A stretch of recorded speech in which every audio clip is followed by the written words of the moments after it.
Hi, what is your name, ma'am? Serena. I'm Sergeant Baker with the Las Cruces Police Department. Can I speak to you for just a second, please? A patrol car pulls up outside a modest home in Las Cruces, New Mexico. A woman named Serena answers the door, having no idea that the next few minutes are about to change her life forever. The officer standing in front of her is polite, careful with his words, but there's no softening what he's about to tell her. Here looking for Jamari. Can't give you a whole lot of details. In regards to a homicide.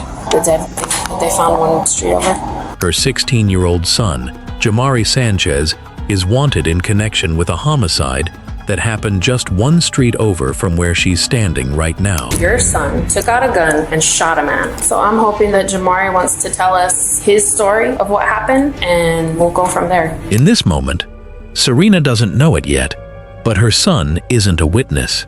He isn't a person of interest on the fringes of some misunderstanding. According to the evidence police are holding, he pulled the trigger. Over the next several weeks, this single knock on the door will unravel a story involving 4 teenagers, one stolen night of recklessness, and a 30-year-old father who never made it home from a night out with friends. I didn't murder nobody. I think that you all drove away not knowing you killed somebody. It's the early morning hours of September 5th, 2021, in a stretch of New Mexico bordering El Paso, Texas. 30-year-old Matthew Portillo, who went by his middle name, Angel, is walking home from Rad Retrocade, a retro arcade bar he'd spent the evening at with friends. He'd been drinking, and rather than get behind the wheel, he made the responsible choice. He decided to walk. Matthew wasn't a man with enemies. He worked at a local tire shop, played just about every sport he could find time for, and by every account, spent his life making the people around him laugh. He was also a father to an 8-year-old daughter who, as of that night, still believed her dad was coming home. As Matthew walked down East Jupiter Street, a car began trailing behind him. Its headlights were off. It moved slowly, almost silently, closing the distance without him ever noticing. Then, without warning, a single gunshot rang out from inside that car. Matthew collapsed on the pavement and died right there on the street, just steps from making it home. There was no robbery, no struggle, no history between Matthew and whoever was inside that vehicle. For police, that absence of motive made the case immediately difficult, because when a victim has no enemies, there's often no obvious place to start looking. With no leads and no suspects, detectives fall back on the one thing that never lies: surveillance footage. They begin canvassing every business anywhere near the shooting, asking for any camera angle that might have caught a passing vehicle in the minutes before or after the gunshot. It's slow, painstaking work. Clip after clip, business after business, investigators start stitching together a rough picture of a single car moving through the area that night. Eventually, that patchwork of footage pays off in a way no one expects. A license plate reader captures the vehicle clearly enough to trace it back to a registered owner. That trail leads investigators to a teenager named Andre. Records show he was behind the wheel of the car caught on camera the night Matthew was killed. When police arrive to bring him in, his parents are with him, and it's clear from their faces that this is the last place any of them expected to end up. Oh, you said you picked up some friends, man, near the Walmart. Or you were over there by the Walmart. Yeah, I was by the Walmart. And so your friends that you picked up, what were their names? Enrique, Jamari, who else? Anthony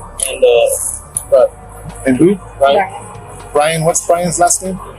Ryan and Ryan. Andre doesn't come across as a hardened criminal, and detectives can tell almost immediately that he's rattled.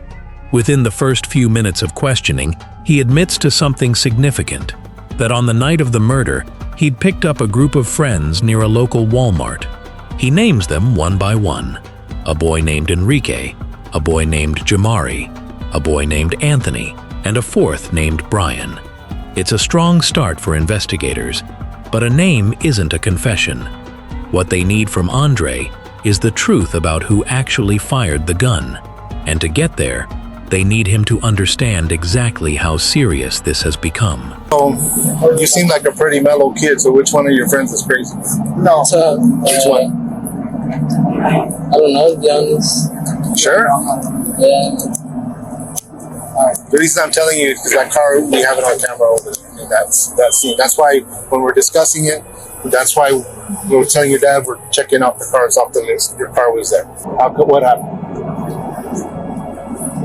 I don't know, No, be honest, man. Be honest for your dad's sake, because he wants to know too. Your dad's a good man. That's why he's looking the way he is right there. He's a good man, and I can tell your dad that you didn't do nothing. You were driving a car. You were driving a car that your friends were acting a fool in, or at least one of them did. And he did something stupid, really freaking stupid, that we can hear it. I need to know, man. Why did he shoot that dude?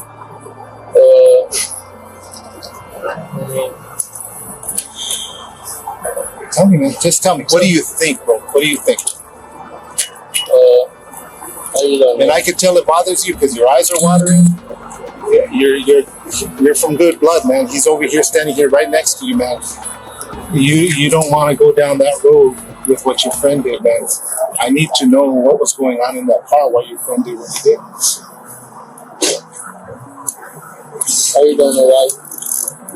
Tell me, just tell me. Because the guy comes up to you guys, you creep up to him. What happens?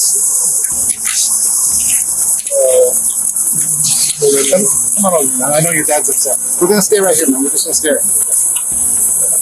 Take me to the car. You're in the car, and what happens, man? Just tell me. Just tell me. I know you're still upset about it. Your hands are all clammy, your watering eyes, everything, man.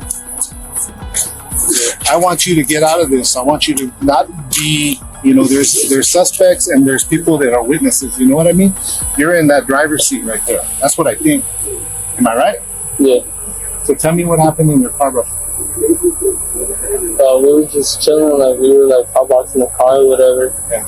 And then we were just chilling, to be honest. And then, some guy just came up to us and he was talking smack. I don't know if he was on something. What did he say? He was just like, "What are you looking at? What are you gonna do?" You know what I mean?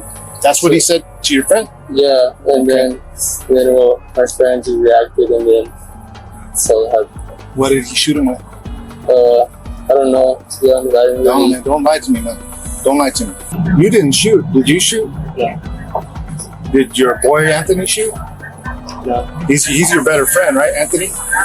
Yeah, one of them, yeah. No. So who shot in the backseat? Detectives lean into a familiar, almost fatherly tone, pointing out that Andre doesn't seem like the type of kid who'd do something like this on his own. They tell him plainly that his car is the one they have on camera at the scene, and that no amount of denial is going to change that fact. Andre insists he doesn't know what happened, but his composure is already cracking. His eyes are watering, his hands are shaking, and detectives use every bit of that discomfort to keep pressing. Eventually, Andre gives them a version of events.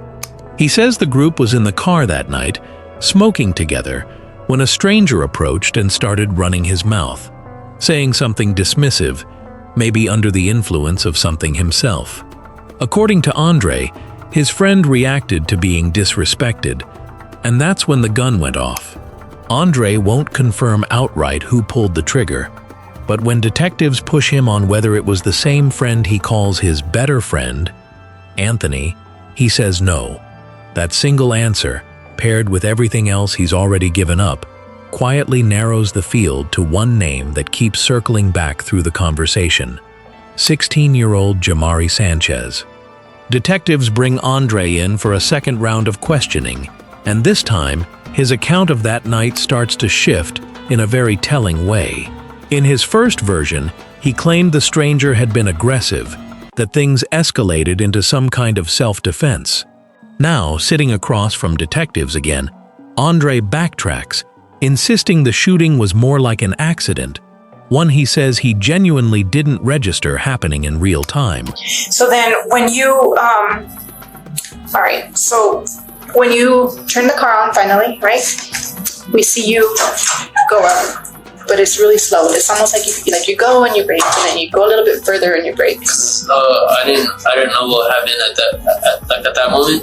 Like I heard something shoot or whatever, but like I was telling, like I didn't think if he like shot someone, like I thought if anything he shot like a wall or something, you know, or something like that, or. But so then at the end they were like, so when I was going, then I was like, what happened, bro? Like, and they were like, just go, and I was like, oh snap, okay, I guess. Okay. And then we just left from there. Okay. So at that moment, did anybody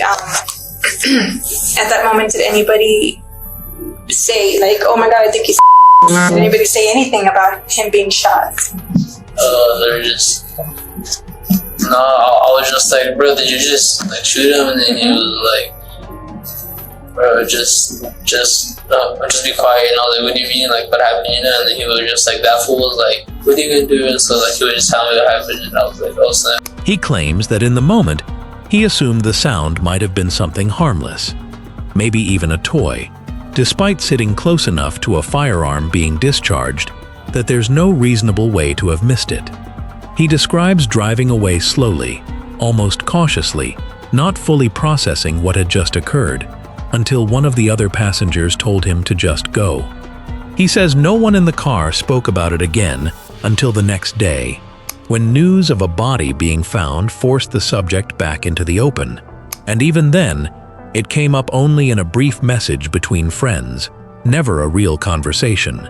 Detectives don't buy the sudden shift from self-defense to accident. But whether Andre realizes it or not, his shifting story has already done what they needed. He's confirmed exactly where each person was sitting in the vehicle that night. Yeah. I guess we can't do nothing about it no more. Yeah, that's it. Okay. We were just like, don't talk about it. Right after you guys drove off, that's the night you said, let's not talk about it. Yeah. So we don't talk about it. Okay. So after that incident, no one ever confirmed anything. No one asked, like, or no one told you, hey, we killed that guy last night. No one said anything after that incident. No, until I saw it the next day. And then that's when I told them, hey, yo, they found the body. And when investigators search the car itself, they find something Andre's words alone couldn't give them. Blood, in the seat and along the window where Jamari had been sitting. Physical evidence that lines up perfectly with the shooter's position. Now, with a location, a vehicle, and a name, detectives turn their attention to the next stop. Here. He was at home, I believe, in the front yard. I have video to show otherwise. Really? Yes, ma'am. I'm not gonna. He was there? You seen his face? I can't say that I've never seen your son before other than this picture, so I can't say with 100%. But I have another person saying that yes, he was there. Which is why I'm not gonna sit here and tell you like, I just want to talk to. I'm being straight with you. It's a homicide investigation. I have one kid saying that Jamari was in the car and was present. I have the car from the homicide. And I would like to take Jamari into custody without incident. I don't want to have officers pointing rifles up in his face. I would like for it to be as peaceful as possible. Right. And that's why I'm being honest with you. I don't understand. I don't understand how he would be involved. Because if I'm not mistaken, he was here at home, outside, in a gold car, and those two Mexican guys. They left in that car. In a gold car? Yes. That's The home of 16-year-old Jamari Sanchez. This is the moment the story opened on. Officers standing on Serena's porch, asking to speak with her son. She tells them Jamari isn't home, that she has no way to reach him, that his phone doesn't have service. It's the kind of instinctive protectiveness any parent might reach for. But as the conversation continues, the truth of what's being asked of her starts to sink in. Detectives tell her, as gently as the situation allows, that they have video placing her son in a car connected to a homicide, and that another young man involved has already said Jamari was there.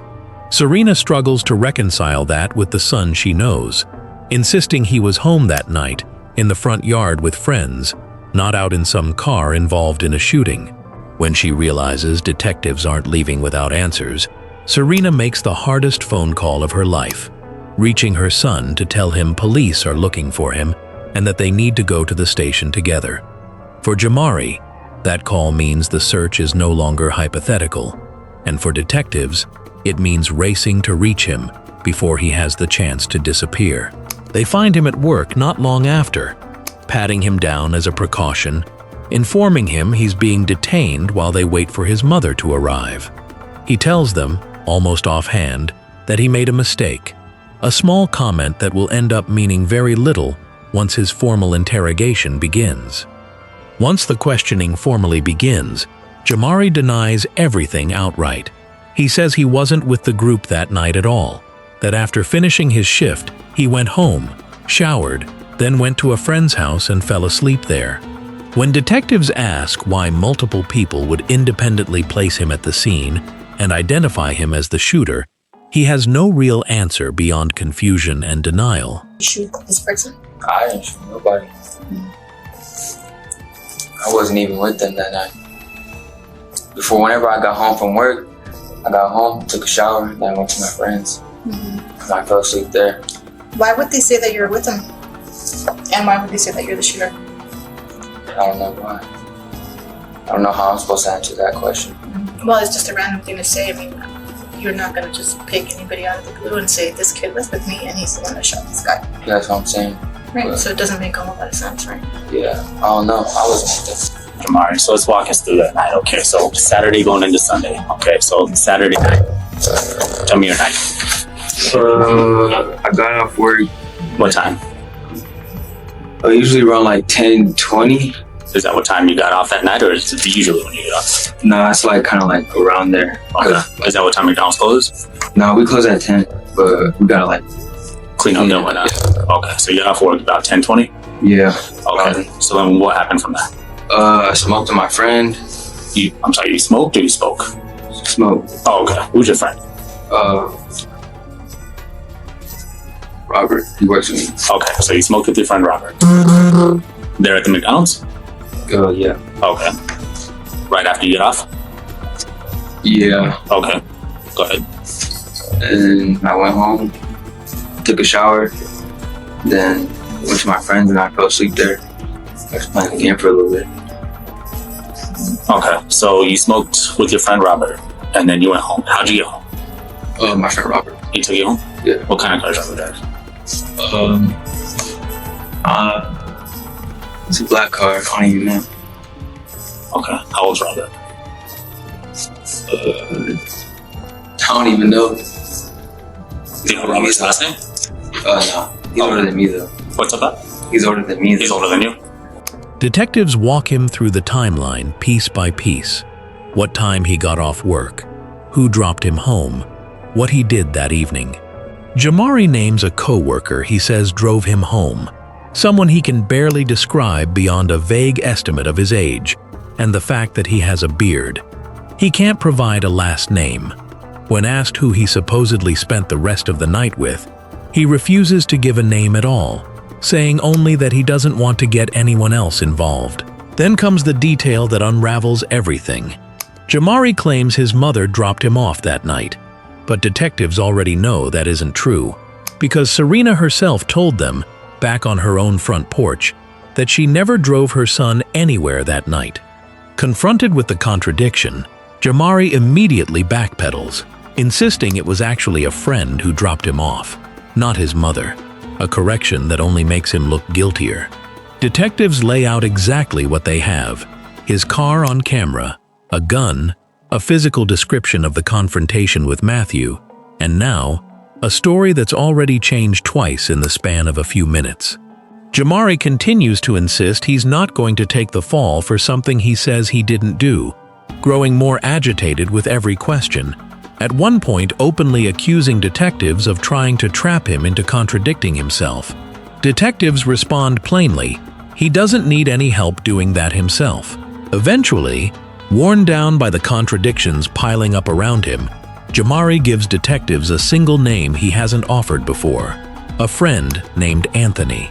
It's a name detectives already know very well, because in the room next door, Anthony is about to tell his own version of that night, one that will place Jamari exactly where he swore, over and over that he never was. Anthony doesn't try to claim he wasn't there. What he tries to do instead is control how much he's willing to give up. He describes the group driving around that night when they noticed a man walking down the street, acting in a way that struck them as unusual. Someone in the car made a comment about him, and for a moment, that was the end of it. The group went back to talking among themselves, no longer paying him any attention. Then, in a single breath, everything changes. Where is it? I don't know. Who has it?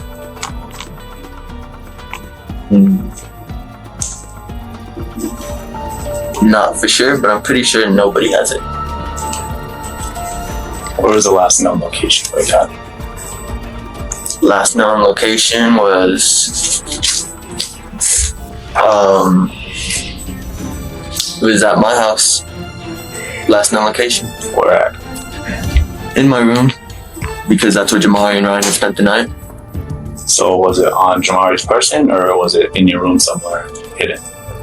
I don't remember. After me and Ryan had fought, he said he needed to use the restroom, went into my house. He didn't come out for like 20 minutes, so then I don't know if it was me and Jamari or me and Pac-Man, but we went inside to go check on him. That's when we found Ryan just sitting in my room out of breath. I was out of breath. So then we went outside, told Pac-Man bye, then we went to sleep, and the next morning woke up. But I don't know where the gun is. Does Enrique have the gun? No, Enrique does not have Anthony the gun. describes hearing a gunshot, followed immediately by someone telling the driver to go. That's the extent of what he's initially willing to share. When detectives press him on who was sitting where, or what was said in the moments right before the shot, he shuts down, insisting that anything more specific could only end up incriminating himself. Detectives don't believe Anthony fired the gun, but they're convinced he knows exactly where it ended up, and that becomes the entire focus of the rest of the interview. I dropped Enrique off at his house in Summer Winds, and I hid the gun in the ditch by Tortugas Park. Is there anything that would stand out where we could find this gun? No, I went back last night and tried to find it in the dark, and I couldn't. If we took you with us, do you think you could point it out to us? General location, maybe. That's all we get. We have docs for stuff like this.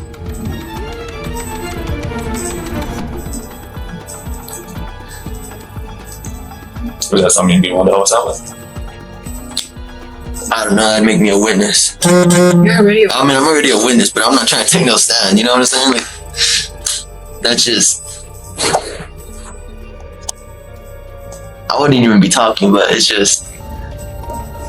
my son. Can I understand that? So if I pull up Tortugas Park on Google Maps, do you think I can get a good enough picture where you may have placed this gun? Probably not, because it's like you have to walk in the ditch. Like you have to be standing in the ditch. Did you bury anything over it to cover it? Yes, it's in a crown. Anthony finally admits that after dropping another friend off at home, he drove out alone and buried the gun himself in a ditch near a local park, wrapped inside a distinctive green liquor bag. He says he even tried to go back for it later that same night, but between the darkness and the dirt he'd packed over it, he couldn't find his own hiding spot again. Armed with a general location and a description of the bag, investigators head to the park the next day. It's still far from a sure thing, a single buried bag somewhere along a long stretch of ditch, but they come equipped with metal detectors and comb the area methodically. Eventually, they get a hit. A sliver of green fabric barely peeks through a thin layer of dirt, just enough to confirm it's exactly what Anthony described.